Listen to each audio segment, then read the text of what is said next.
Hello, welcome back to my channel. Welcome to Frugal Vlogmas Day 1. I've never done a Vlogmas before, so I'm going to give it a go and see how many videos I can manage to do. I'm going to try and do the whole countdown to Christmas, try and do some money saving tips. Some you might know, some you might not know, some might have inspiration for you to do your own thing. But anyway, we're going to start off here at Day 1. Welcome if you're new, and we're going to get straight into it. Day 1, it's Advent calendar time. Now this is my Advent calendar. Even though I'm grown up, I love an Advent calendar, so I still have one. Now I grew up in the 70s, and I grew up with parents that they'd had me late in life, and so they were older during the war. They were teenagers during the war, and they knew how to be frugal and they knew how to make things last. When I was a little girl, we didn't have chocolate Advent calendars or sweet Advent calendars or any other sort apart from the good old-fashioned paper ones where you open each door and it's a picture behind. And you used to have on the last day, some calendars were 24, a lot of them were 25 days when I was young, and on the 25th day it would be two doors, it would be a double door, and it would always be a nativity scene. And I had an Advent calendar when I was little, and it did me for my whole life. We only had the one. You didn't have a new one every year. It got put away with the Christmas decorations every year, and then it would come out again for the 1st of December. It wasn't like now where you just bought a new one. Mine, when I was a little girl, was dolls. It was an Advent calendar about this side, and it had all different dolls on it, and they were all dressed in winter gear, and they were skating on a pond, and there was bits of glitter on it to make the pond shimmery, and I loved it. I loved that picture. My sister had one. Hers was, I remember it was a green sort of colour, and it had pictures of these little angels all flying around and bits of glitter. I can't remember my brother's. I do remember my sister's because I like the angels, and we all had an Advent calendar. And again, they were a bit older than me, and they would reuse them every year. And yeah, by the time I got to be a teenager, I could remember what was behind every door, but I still used to think it was fun to open it up. And this Advent calendar I actually had last year, and what I did is I've put it under some books for a year, and most of the doors are very well shut, as you can see. And I'm going to reuse it because I thought it was so pretty, and I really like the pictures in it. So I'm going to reuse it. Now my children are grown up now. When they were younger, they had a picture Advent calendar, and what we used to do is what I still do now with them is I flatten them and then I swap them. I've got several children, so I flatten them out and then they swap, so that one calendar will do for a good few years, because every year a different child will have it, and so they have different pictures. So although they're grown up, they still love an Advent calendar. They still love a picture Advent calendar. Some of them don't know, but some of them do, and I send them, and then they give them me back, and I flatten them out, and then I resend them or give them to them when they come to visit towards the end of the year, ready for December, and swap them round. So that's what we do with just picture Advent calendars. I usually buy these in the January sale, so that I've got a couple spare, just in case a couple, because now that they all live away from home, they sometimes do go astray. So I've just got a couple spare, but the few that I've got on circulation at the moment will do a few more years. And I love this one, so I'm looking forward to opening that one. In fact, I haven't opened Day 1 yet, so we will do that together. So I will find door number 1, which is there, and we'll open that up. Oh, and that's very apt for where I live. Some lovely sheep in a field. Look at that. It's not snowy, it's quite rainy out there, but very, very apt where I live. So that's lovely. I shall look forward to opening another day tomorrow. Now the other thing we've had in our family, which was expensive to start with, but it's lasted, this is nearly 30 years old because I bought it when I first had children, is I've got one of these, and as you can see, it's just a nativity scene, and it's got 24 little pockets, and each pocket is a different character in the scene. Like we've got a sheep there, in there. And then you've got the shepherds, the wise men, angels, Mary, Joseph, and every day my children would take it in turns to put a character on the scene. This is just velcroed, and I've kept them all very safe. There's camels in there, and everything, and stars.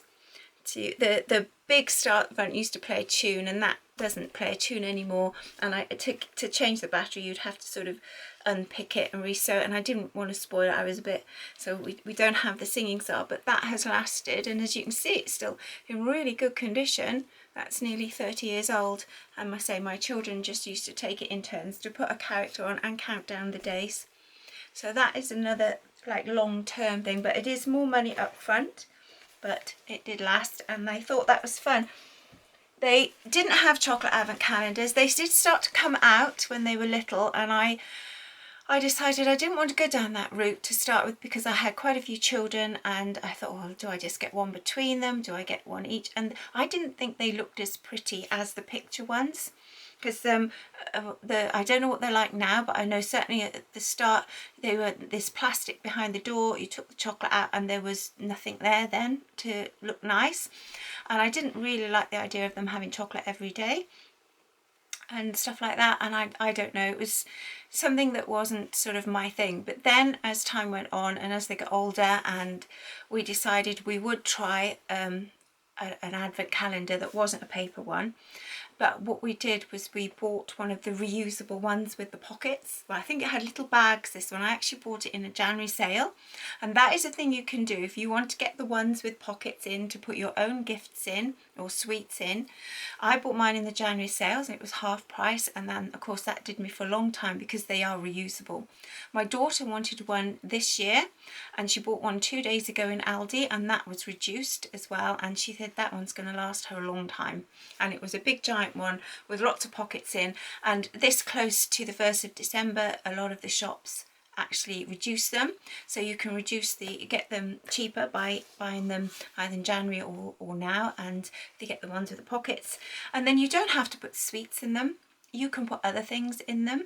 So if you can also, like I had 5 children and I had the one advent calendar with the doors, and so they only had so many goes each. Christmas Eve, because it only had 24 days, I put 2 gifts in, so everybody had the same amount of turns, so 2 people had to go on the 24th. So you don't have to do one each, or you don't have to put 3 chocolate. If you've got 3 children, 3 chocolates in the pocket, you could say they could take it in turns to do that. You don't have to, and that can save a little bit of money. Rather than having one each, you could encourage them to share one. The other thing is you don't have to put sweets in these. You could do little gifts that you would be buying anyway. You've got to be careful, or else you'll be spending more money because it's things that you wouldn't necessarily buy.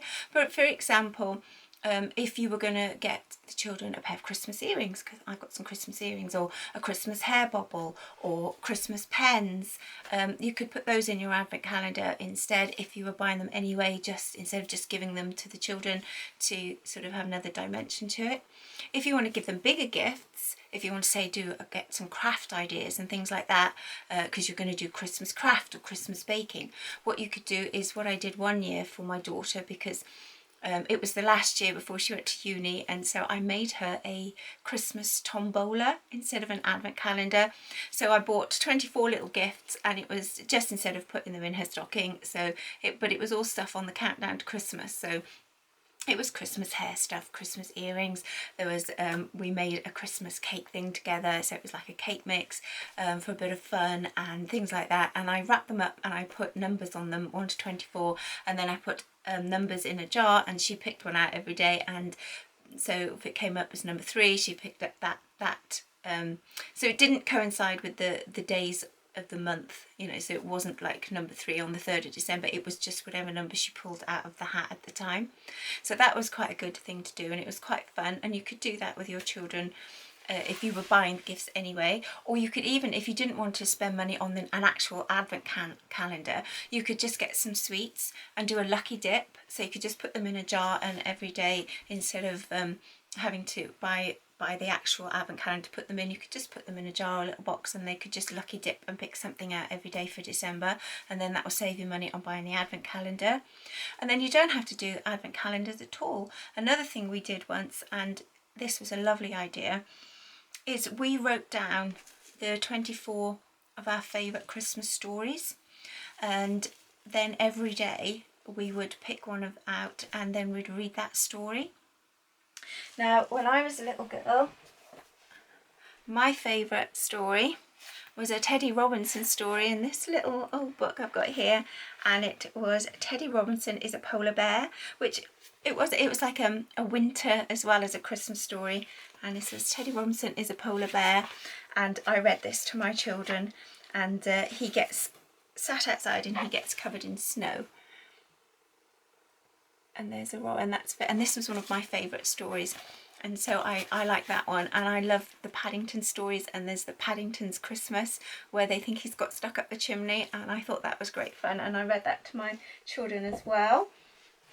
This was one of their favourites. This was a Farmyard Tales Christmas, and it's all lift the flap and things to find in the pictures, and when they were little they loved this sort of thing. So you could write down, and if you haven't got the books, you could source them from the library, or maybe you could swap with family and friends and write down your favourite Christmas stories, have 24 stories, and then each day on the countdown to Christmas you could snuggle together and enjoy the stories. Some of my children, their favourites were Shirley Hughes, the Snow Lady, and Angel May, and they also loved oh, what was that other one? Oh yeah, the Little Blue Tractor, Snowy Day, where he goes and rescues animals. We also had a Postman Pat story where he goes Christmas shopping by boat because there was a snowdrift and they couldn't get through on the bus. And then my youngest daughter's favourite was always Percy the Park Keeper, One Snowy Night, and she loved that one. So you could just choose a story and count down to Christmas by every day having a different Christmas story together. And as I say, if you get them from the library or borrow them from friends or family and then swap and things like that, that will keep your costs down and will be great fun. So I hope that's given you some inspiration for some different Advent countdown, and I hope you enjoy counting down to Christmas in a nice frugal way.